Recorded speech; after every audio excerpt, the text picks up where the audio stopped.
بسم اللہ الرحمن الرحیم۔ حد القرآن، یہاں سے قرآن کی تعریف بیان کر رہے ہیں۔ القرآن لغتاً، لغوی اعتبار سے قرآن کہتے ہیں، یہ پہلے لغت کے اعتبار سے تعریف کر رہے ہیں۔ ماخوذ من القرئی، یہ مصدر القرأ سے ماخوذ ہے، اس سے نکلا ہوا ہے۔ اس کا معنی ہوتا ہے وہو الجمع۔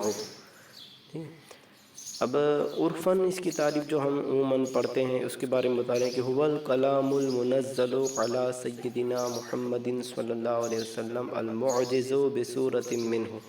هو الکلام، وہ کلام ہے، المنزل علی سیدنا محمد صلی اللہ علیہ وسلم، نبی اکرم علیہ السلام پر نازل کیا گیا ہے۔ المعجز بصورت منہ، اپنی صورت کے ساتھ کیا ہے؟ عاجز کرنے والا ہے، معجز ہے۔ اب دیکھیے، آپ نے منطق میں پڑھا تھا حد تام، حد ناقص، رسم تام، رسم ناقص۔ تو کسی بھی تعریف میں کو عموماً حد تام کے ذریعے سے بیان کیا جاتا ہے، اس میں ایک جنس ہوتی ہے، پھر فصل ہوتی ہے۔ تو ہم اسی طرح اس تعریف کی بھی وضاحت کر رہے ہیں۔ فقولنا، تو ہمارا یہ قول الکلام، کہ جنس شامل لجمیع الکلام۔ تعریف میں جو لفظ الکلام استعمال کیا تو یہ جنس کے منزل میں ہے، ٹھیک ہے، شامل لجمیع الکلام، تمام کلام کو شامل ہے۔ وقولنا المنزل علی سیدنا محمد صلی اللہ علیہ وسلم فصل مخرج للکلام المنزل علی غیرہ من الانبیاء کالتوراۃ والانجیل وسائر الکتب والصحف۔ کہہ رہے ہیں کہ لفظ المنزل علی سیدنا محمد صلی اللہ علیہ وسلم یہ فصل ہے۔ کیسی فصل ہے؟ مخرج للکلام، فصل جو کہ دوسرے سے ممتاز کرتی ہے، ٹھیک ہے، جو دوسری چیزیں شامل ہوتی ہیں تو ان سے وہ دوسرے کو ممیز کرتی ہے، امتیاز کرتی ہے۔ تو کہہ رہے ہیں کہ مخرج، اس کلام کو نکالنے والی ہے، المنزل علی غیرہ من الانبیاء، کہ حضور علیہ الصلوۃ والسلام کے علاوہ تمام انبیاء کرام علیہ السلام پر نازل کیا گیا۔ تو یعنی کلام قرآن کیا ہے؟ حضور کے علاوہ پر جو نازل کیا گیا اس پر قرآن نہیں بولا جائے گا، کیونکہ قرآن کی تعریف میں کیا ہے؟ المنزل علی سیدنا محمد صلی اللہ علیہ وسلم پر ہے۔ تو کالتوراۃ والانجیل وسائر الکتب والصحف، تو یہ سب نکل جائیں گے قرآن سے، ٹھیک ہے، یہ بھی تو کلام ہے، یہ بھی منزل ہیں، لیکن ہمارے سردار حضور صلی اللہ علیہ وسلم پر ان کو نازل نہیں کیا گیا ہے۔ اب کہہ رہے ہیں کہ بل وقولنا، اور ہمارا یہ تعریف میں قول المعجز، معجز قرار یہ لفظ کیا ہے؟ کہہ رہے ہیں کہ فصل ثان، دوسری فصل ہے یہ، ٹھیک ہے، مخرج للاحادیث الربانیہ، یہ احادیث قدسیہ کو نکالنے والا ہے، کیونکہ احادیث قدسیہ بھی تو ہمارے حضور اللہ کا کلام ہے اور حضور پر نازل ہوئی ہیں، ٹھیک ہے، تو یہ قرآن، ان کو قرآن کیوں نہیں کہتے؟ تو کہہ رہے ہیں کہ یہاں سے جو کہ یہ بھی اس میں شامل ہو جاتے ہیں، ٹھیک، خالی اگر اتنی تعریف کرتے المنزل علی سیدنا محمد تو احادیث قدسیہ بھی داخل ہو جاتے۔ تو ان احادیث قدسیہ پر چونکہ قرآن کا اطلاق نہیں ہوتا ہے، اس لیے المعجز بصورت منہ کا کیا ہے؟ قید آگے بڑھائیے تاکہ یہ احادیث قدسیہ نکل جائے، ٹھیک ہے۔ تو المعجز سے دیکھیے کہہ رہے ہیں کہ مخرج للاحادیث الربانیہ، یہ کیا ہے؟ احادیث قدسیہ کو کیا ہے؟ یہ نکالنے والی ہیں۔ کا حدیث صحیحین انا ان ظن عبدی بھی، ٹھیک ہے، جیسے کہ بخاری مسلم کی حدیث ہے، انا ان ظن عبدی بھی، میں اپنے بندے کے گمان کے پاس ہوں، میرے متعلق جو وہ گمان رکھتا ہے اس کے پاس ہوں۔ مطلب یہ ہے کہ جیسا گمان رکھتا ہے ویسا ہی اس پر معاملہ ہوگا، ٹھیک ہے۔ تو یہ حدیث حضور پر اتری ہے، یہ بھی اللہ کا کلام ہے، لیکن کیا ہے؟ یہ قرآن نہیں ہے۔ کیوں؟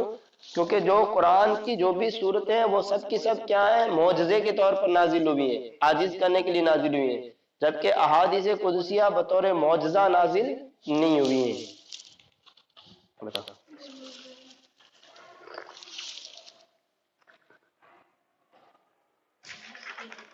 غلطیاں بتاؤ۔ لیا ثم الاقتصار فی الحد علی الاعجاز وان نزل القرآن لغیرہ ایضا لانہ المحتاج الیہ فی التمییز فهو الاہم۔ اب یہاں پر ایک اعتراض پیدا ہوتا ہے کہ بھئی قرآن کریم تو صرف معجزے کے لیے تو نازل نہیں ہوا ہے، اور بھی بہت سارے چیزیں تھیں جن کے لیے قرآن کریم کو اتارا گیا ہے، تو صرف یہاں تعریف میں معجز بصورت منہ کی قید بڑھانا کیوں ہے؟ تو وہی اسی کا جواب دے رہے ہیں، ثم الاقتصار فی الحد علی الاعجاز، پھر تعریف، حد یعنی تعریف میں اعجاز پر اختصار کرنا، وَإِن نَزَلَ الْقُرْآنُ لِغَيْرِهِ أَذًا، اگرچہ قرآن اس کے علاوہ کے لیے بھی نازل ہوا ہے، ٹھیک ہے، تو کیوں ہے؟ جواب دے رہے ہیں لِأَنَّهُ الْمُحْتَاجُ إِلَيْهِ فِي التَّمِييز، اس لیے کہ احادیث قدسیہ کے ساتھ جو تمیز کرنا ہے، ٹھیک ہے، جو کلام حضور علیہ الصلوۃ والسلام پر قرآن کے علاوہ نازل ہوا ہے، اس سے تمیز کرنے میں یہ قید کیا ہے؟ اس قید لگانے کی حاجت ہے۔ دوسری قید سے وہ چیزیں کیا ہے؟ احادیث قدسیہ خارج نہیں ہو جائیں گی، اس لیے اس یہ محتاج الیہ ہے، یعنی اس کی حاجت ہے۔ محتاج الیہ مطلب کیا ہے؟ جس کی طرف ہماری حاجت ہو۔ تو تمیز میں یعنی احادیث قدسیہ اور قرآن کے آیتوں کو تمیز کرنے میں اس قید کی ہمیں حاجت تھی، فہو الاہم، تو یہ زیادہ اہم تھی یہ قید، اس وجہ سے اس کو ذکر کیا، باقی چیزوں کو ذکر نہیں کیا ہے۔ چلیے آج یہیں تک۔ وقولنا بصورت منہ، اور تعریف میں ہمارا قول بصورت من یعنی المعجز، اس کے بارے میں تو بتا دیا۔ اب بصورت من کی جو قید لگائی ہے یہ کیوں ہے؟ بیان لأقل ما يحصل به الاعجاز، یہ بیان ہے اس کم سے کم مقدار کا جس سے اعجاز حاصل ہوتا ہے، جس کے ذریعے سے معجزہ بنتا ہے، جس کے ذریعے سے اعجاز حاصل ہوتا ہے، یہ اس کا کم سے کم درجہ بیان کیا ہے، یعنی کم سے کم ایک صورت، ٹھیک ہے، وہ معجز ہوگی عاجز کرنے والی۔ وَهُوَ قَدْرُ أَكْثَرِ صُورَةٍ، اور وہ کیا ہے؟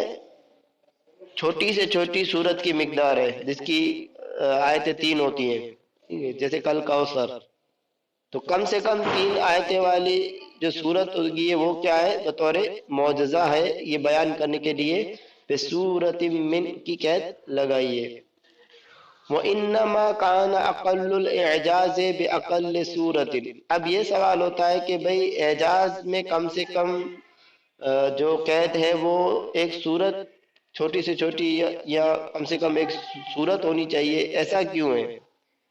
تو وَإِنَّمَا كَانَ أَقَلُّ الْإِعْجَازِ، رہا یہ کہ کم سے کم اعجاز کا درجہ بِأَقَلِّ صُورَةٍ، کم سے کم ایک صورت ہے، کہ أَنَّهُ لَمْ يَكُنْ فِي الْقُرْآنِ آیَةٌ مُفْرِدَةٌ، اس لیے کہ قرآن میں کوئی بھی ایک آیت معنی کے اعتبار سے مفرد نہیں ہے، الگ نہیں ہے، ٹھیک ہے، بل الآیۃ تستلزم مناسبۃ لما قبلها وما بعدها، بلکہ آیت اپنے ما قبل اور ما بعد کے ساتھ کیا ہے؟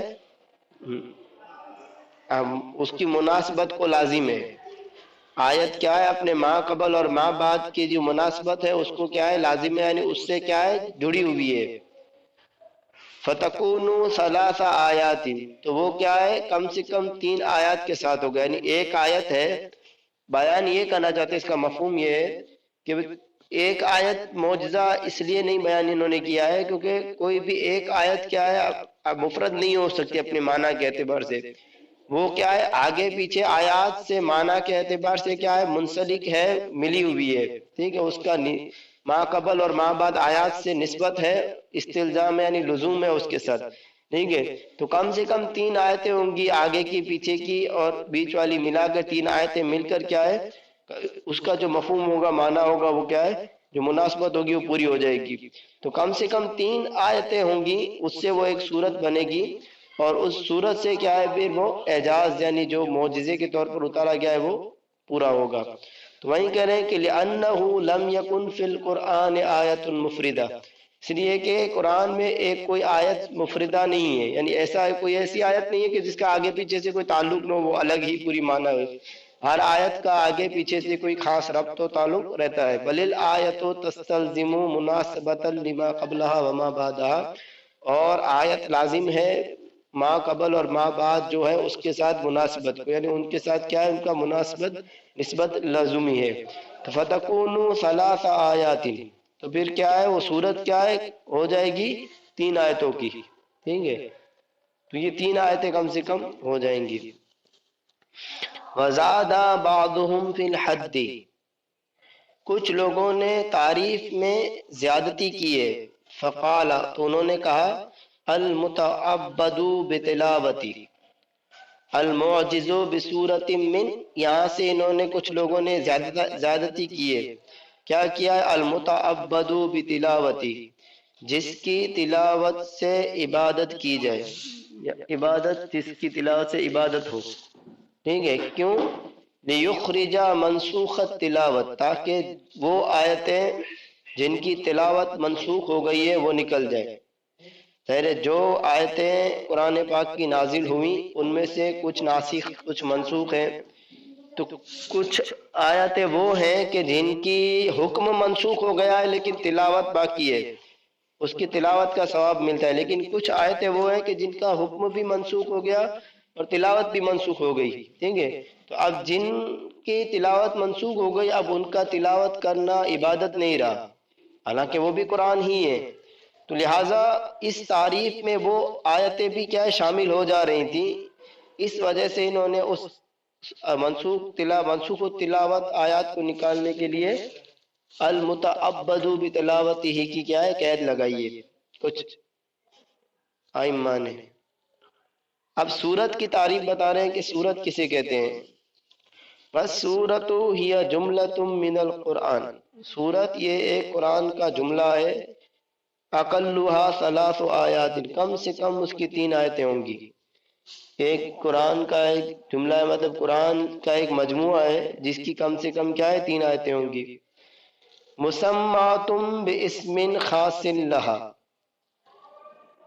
وہ جملہ قرآن کا وہ جملہ مسمات کیا ہے موسوم ہوگا باسم ایسے نام کے ساتھ خاص لہا جو اسی کے ساتھ خاص ہے، یعنی قرآن کا ایک ایسا مخصوص جملہ، قرآن کا ایک ایسا مخصوص حصہ جو کیا ہے اس کے لیے جو خاص نام ہے اسی کے ساتھ موسوم ہوگا، اور یہ نام کس سے خاص ہوا ہوگا؟ بتوفیق من النبی صلی اللہ علیہ وسلم، نبی پاک علیہ الصلوۃ والسلام کی جانب سے اس کو کیا ہے قائم بِأَن تُذْكَرَ بِذَلِكَ الْإِسْمِ وَتَشْتَهِرَ بِهِ، اس طور پر کہ اس نام کے ساتھ اس کا ذکر کیا گیا، اس کو یاد کیا گیا، وَتَشْتَهِرَ بِهِ، اور وہ اسی کے ساتھ مشہور ہو گئی۔ تو وہ قرآن پاک کا وہ جملہ جس کی کم سے کم 3 آیتیں ہوں اور اس کا ایک خاص نام ہو، اور وہ خاص نام اس طور پر اس کا آیا کہ اس کا اسی نام کے ساتھ اس کو بیان کیا گیا، پھر وہ اسی کے ساتھ مشہور ہو گئی۔ اب آگے آیت کی تعریف بتا رہے ہیں، وَالْآیَةُ هِيَ جُمْلَةٌ مِّنَ السُّورَةِ مُمَيَّزَةٌ بِالْفَاصِلَةِ، آیت وہ سورت کا ایک جملہ ہے جو فاصلہ کے ذریعے سے ممتاز کیا گیا ہے، الگ کیا گیا ہے۔ فاصلہ کسے کہتے ہیں؟ وَهِيَ الْكَلِمَةُ الَّتِي تَكُونُ آخِرَ الْآیَةِ، وہ کلمہ ہے جو آیت کے آخر میں ہوتا ہے، جیسے الحمدللہ رب العالمین، عالمین، اب یہ عالمین آخر میں آ رہا ہے جو کیا ہے اگلی آیت کے ساتھ کیا ہے فصل کر رہا ہے، اس کو پہلی آیت کو اگلی آیت سے فاصلہ فرق کر رہا ہے، الگ کر رہا ہے، تو اس کو کہتے ہیں فاصلہ، اور یہ کیا ہے جملہ کیا بنتا ہے، یہ ایک سورت کا آیت بنتا ہے۔